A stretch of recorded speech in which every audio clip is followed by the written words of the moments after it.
Hi friends, welcome back to our chapter book reading time. Are you ready to read chapter 10? All right, let's go. Chapter 10 is on page 80. Let me put my bookmark back in there. Page 80, chapter 10, Practice Makes Perfect. When we got to his room, Daniel set up my cage on the dresser, pulled a book out of his backpack, and flopped down on his bed to read. He was quiet for a long time. There wasn't much else to do, so I hopped on my wheel for a spin. That always gets my whiskers wiggling and my tail wagging. I was concentrating so hard on wiggling and waggling that I almost fell off my wheel when Daniel suddenly said, "Yes!" I thought he was trying to encourage me, so I spun a little faster. Daniel said, "Way to go!" "Thanks," I squeaked, though I have to admit I was out of breath. "Whoa," he said. That surprised me so much I stopped spinning completely. When I looked out, I saw Daniel wasn't even looking at me. He was still reading his book. "Humphrey, this book is the best," he said. Then he finally looked over at me. "You should read it," he continued. "I'd like to," I squeaked. "I mean it too. I would love to read more. Does anybody write hamster-sized books?"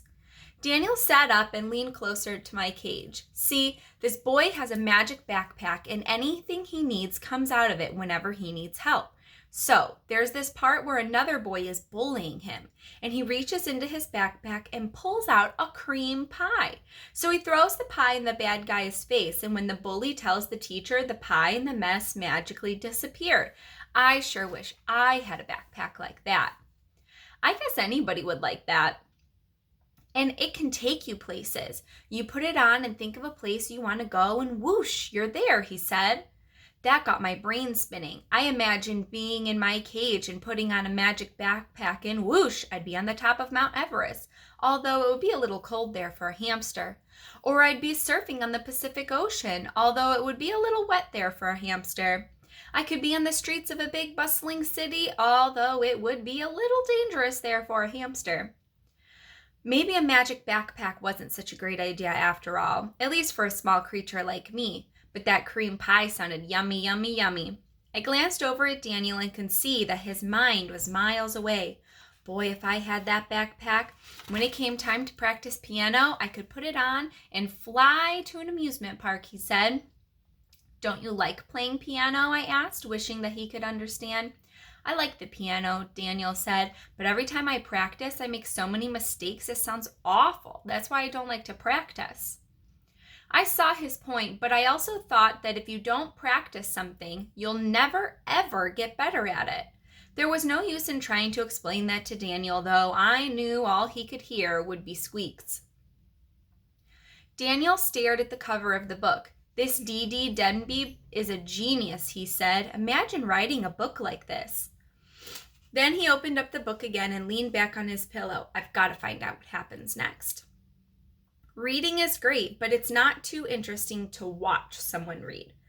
So I hopped back on my wheel and did some more spinning. I went faster and faster and faster until I suddenly screeched to a stop. My brain was still spinning though because I had an idea. What if there was a story about a hamster who had a magic wheel? He could spin that wheel and go anywhere he wanted. Now that was a story I'd like to read in a book. I got so caught up thinking about that idea I didn't notice that it had gotten dark. Daniel had turned on a lamp by his bed. He suddenly closed the book and sat up. "That's it," he said. "Finished." He stared down at the cover. "I sure wish I had a magic backpack to help me getting out of playing piano at school," he sighed. "But you don't," I squeaked, "so you need to practice." Daniel read the back of the book's cover. "There are 5 more magic backpack books," he said. "I hope I get the next one for Christmas." Just then, Grandpa Popwell came into the room. "It's awfully quiet," he said. "I thought maybe you'd fallen asleep." Then he chuckled. "I guess maybe I dozed off myself, so how about showing me what a great piano player you are?" "I'm hungry," Daniel said. "Can we do it later?" "I'll tell you what," Grandpa said. "You play a song for me now, and then we can eat." Daniel wrinkled his nose. "Just one song?" Grandpa agreed. They started out the door, but Grandpa came back for my cage. "I bet you don't want to miss this." Don't you, Humphrey, he said. He was right, but I was prepared to dive under my bedding if Daniel's playing sounded as terrible as it did at school. Back in the living room, Grandpa put my cage right on top of the piano so I had a hamster's eye view of the keys. I was unsqueakably thankful. Daniel sat down on the piano bench, opened a piece of music, and began to play. I was expecting to hear Jingle Bells, but instead he played another song. I knew that song too. It's called Twinkle, Twinkle, Little Star. I was sorry that Daniel wasn't practicing Jingle Bells, but at least he hit the right notes for Twinkle, Twinkle. Grandpa clapped when Daniel finished. Well done, he said, but wasn't that a song you played when you first started lessons? Daniel nodded.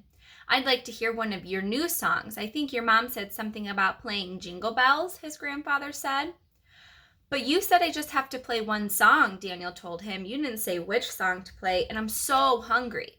Play it one time through and we'll eat, Grandpa said. Daniel grumbled under his breath, but he found the music and set it on the piano right by my cage. It's pretty hard, he complained. Practice makes perfect, Grandpa said. Try it. Daniel tried, I guess. He even hit some of the right notes, but he hit a lot of the wrong notes too. When Miss Lark played Jingle Bells, I could almost see the prancing horses and a sleigh gliding through the snow. When Daniel played Jingle Bells, I could see horses tripping on the snow and a sleigh caught in a snowdrift. See, I told you I can't play it, Daniel said when he was finished. Sure, you can play it, his grandfather told him. All you need is practice. Daniel patted his tummy. But I'm starving. Grandpa chuckled. Okay, let's eat. He and Daniel went into the kitchen, leaving me in my cage on the piano. While good smells started coming out of the kitchen, I stared down at the keys. I wasn't sure how they worked. There was a piece of paper propped up above the keys, but the paper didn't have any words on it. It had little lines and dots. Somehow those showed people what keys to push, and when a person pushed the keys, sounds came out. When Miss Lark pushed the keys, the music sounded good. When Daniel pushed the keys, the music sounded bad, at least when he played Jingle Bells.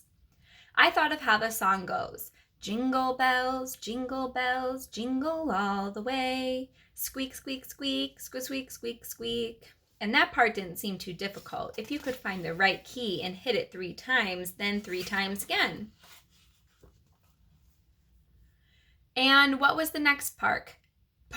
Jingle all the way, or as I imagine in my head, squeak, squeak, squeak, squeak, squeak. That time you played the same notes as the first part, then 3 other notes, then ended up on the note where you started. Squeak, squeak, squeak, squeak, squeak. The first note, then a note that was higher, 2 notes that were lower, then back to the first note. If only I had a way to get on that keyboard, I thought I could play those notes. Friends, this is the last page of chapter 10. Then I might be the only piano-playing hamster in the world, but I wouldn't want to get caught out of my cage. For one thing, there were always the possibility that Lulu would get out of the den and come straight for me. And even if I survived Lulu, there was a possibility that Grandpa Popwell would change my lock that doesn't lock and I'd be stuck in my cage forever.